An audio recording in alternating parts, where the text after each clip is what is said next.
तो दोस्तों भारत के तीसरे मून मिशन यानी चंद्रयान-3 ने चंद्रमा की सतह पर सफलतापूर्वक सॉफ्ट लैंडिंग की है, जिसका डंका पूरी दुनिया में बज रहा है। इसका अंदाजा चंद्रयान-3 को लेकर विदेशी मीडिया की कवरेज से लगाया जा सकता है। हमारा दुश्मन नंबर 1 पाकिस्तान, दुश्मन नंबर 2 चीन, अमेरिका, फ्रांस, जर्मनी से लेकर जापान की मीडिया तक भारत की तारीफों के पुल बांध रहे हैं। इस उपलब्धि पर भारत का लोहा कई देशों ने माना है, पर ब्रिटेन की मीडिया ने इस पर जहर उगला है। चंद्रयान-3 की कामयाबी से जल भुन गया है ब्रिटिश मीडिया, क्योंकि उसे समझ ही नहीं आ रहा कि जिस देश पर उन्होंने 200 साल तक राज किया, वो देश उनसे आगे कैसे निकल गया। ब्रिटिश मीडिया ने कुछ ऐसा कह दिया है जिसके बाद भारतीयों ने उसे खरी खोटी सुना दी है। चंद्रयान-3 को चांद के सीने पे उतारकर इसरो ने तो इतिहास रचा, लेकिन दोस्तों ब्रिटिश मीडिया इसको हजम ही नहीं कर पा रही है। चांद के जिस दक्षिणी ध्रुव पर आज तक कोई देश नहीं पहुंच पाया था, चंद्रयान-3 ने वहां सॉफ्ट लैंडिंग की, लेकिन भारत की इस कामयाबी पर ब्रिटिश मीडिया के आंसू निकल रहे हैं। जहां पूरी दुनिया भारत के चंद्रयान-3 की सफलता से खुश हो रही है, तो वहीं ब्रिटिश मीडिया को दस्त लग गए हैं।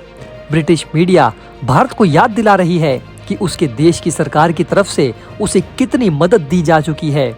एक तरफ भारत के मून मिशन चंद्रयान-3 की सफलता पर दुनिया उसके साथ खड़ी होकर तालियां बजा रही है, तो दूसरी तरफ ब्रिटिश मीडिया अलग ही रोना रो रहा है। ब्रिटिश मीडिया की माने तो चंद्रयान-3 की सफलता के बाद भारत को ये नहीं भूलना चाहिए कि उसे किस हद तक विदेशों से आर्थिक मदद मिलती है। साथ ही साथ भारत अपनी गरीबी को भूलकर चंद्रयान-3 की सफलता का जश्न मना रहा है। ब्रिटिश मीडिया का कहना है कि चंद्रयान-3 मिशन की कामयाबी के बाद भारत को ये नहीं भूलना चाहिए कि उसको विश्व के विभिन्न देशों से आर्थिक मदद मिलती है। अपने यहाँ जो गरीबी है, भारत उसको भूलकर इस कामयाबी के जश्न में डूबा है।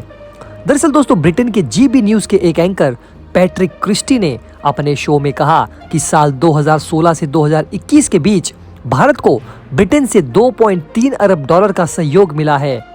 उन्होंने चीन का भी नाम लिया, जो अपना आर्टिफिशियल चांद बनाने में जुटा हुआ है। ब्रिटिश मीडिया का कहना है कि उसने भारत और चीन को अरबों डॉलर सहायता के रूप में दिया है, जिससे कि भारत अपनी गरीबी को कम कर सके। लेकिन भारत अपनी गरीबी को कम करने की बजाय चंद्रयान जैसे मिशन लॉन्च कर रहा है। साथ ही उसने कहा कि उसने चीन को भी हजारों पाउंड दिए, लेकिन चीन अपना ही आर्टिफिशियल चांद बनाने में जुटा हुआ है और दुनिया में अपना नाम करना चाहता है। पैट्रिक ने सवाल उठाया कि अगर भारत खुद ही ऐसे मिशंस को कर सकता है, तो फिर उसको दूसरे देशों से मदद लेने की क्या जरूरत है। लेकिन दोस्तों आपको बता दें कि इसरो को यूके की स्पेस एजेंसी के साथ साथ अन्य स्पेस एजेंसियों से बधाई मिली है। दूसरी ओर ब्रेक्जिट पार्टी के पूर्व MEP बेन हबीब ने कहा था कि हम ऐसे देश को मदद कर रहे हैं जिसकी इकोनॉमी हमारे मुकाबले काफी छोटी है। अब दोस्तों इतना कुछ सुनने के बाद भारतीय भला कहां चुप बैठने वाले थे। तो दोस्तों भारतीयों ने भी आईना दिखाते हुए कहा कि ब्रिटेन भूल चुका है कि वो कैसे हमारे देश से कोहिनूर जैसी अनमोल चीजों को लूट कर ले गया। चंद्रयान-3 की सफलता के साथ ही ब्रिटेन से कोहिनूर हीरा वापस करने की मांग उठने लगी है। आपको बता दें दोस्तों कि सारा बवाल तब शुरू हुआ जब जीबी न्यूज के एंकर पैट्रिक क्रिस्टी ने अपने शो में कहा कि भारत को ब्रिटेन से 2016 से 2021 के बीच 2.3 अरब पाउंड की मदद मिली है, जिसको अब भारत को लौटा देना चाहिए। पैट्रिक का कहना था कि भारत जब इस तरह के मिशंस को अंजाम दे सकता है, तो फिर उसे विदेशों से मदद लेने की क्या जरूरत है। गुस्साए भारतीय लोगों ने ट्वीट करके पैट्रिक और बाकी ब्रिटिश मीडिया से कोहिनूर की वापसी की मांग कर डाली। कई लोगों ने कोलंबिया यूनिवर्सिटी प्रेस की तरफ से आई एक रिपोर्ट का भी हवाला दिया। इस रिपोर्ट में बताया गया है कि ब्रिटेन ने अपने औपनिवेशिक शासन के दौरान भारत से जो रकम लूटी थी, वो आश्चर्यजनक रूप से 45 अरब डॉलर थी। ये रिपोर्ट इकोनॉमिस्ट उत्साह पटनायक द्वारा लिखी गई थी, जिन्होंने कहा था कि ईस्ट इंडिया कंपनी और ब्रिटिश राज ने सन 1765 और 1938 के बीच 9.2 ट्रिलियन पाउंड यानी कि 44.6 ट्रिलियन डॉलर लूटे थे। यूजर्स ने इस राशि की तरफ इशारा किया।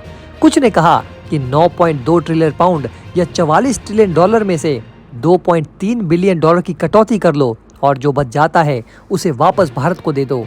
पैट्रिक समेत जो भी ब्रिटिश नागरिक चंद्रयान-3 की सफलता पर अपने देश के एहसान गिना रहा था, उसे भारतीयों ने खूब करारा जवाब दिया। भारतीयों ने कहा कि जिस देश ने भारत से 45 अरब डॉलर लूटे, वो मदद की तरह व्यापार नहीं करता।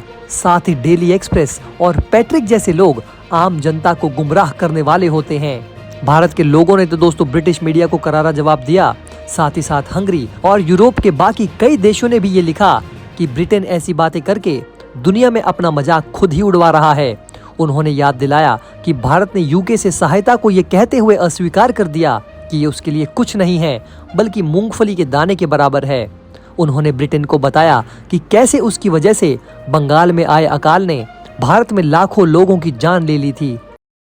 दोस्तों, अगर आप हमारे काम को पसंद करते हैं और हमारी खबरें आपको पसंद आती है तो हमारे इस चैनल को सब्सक्राइब किए बिना बिल्कुल भी मत जाइएगा। हमारे इस उभरते हुए चैनल को सपोर्ट कीजिए और आपका एक एक सब्सक्राइब हमारे लिए बहुत मायने रखता है।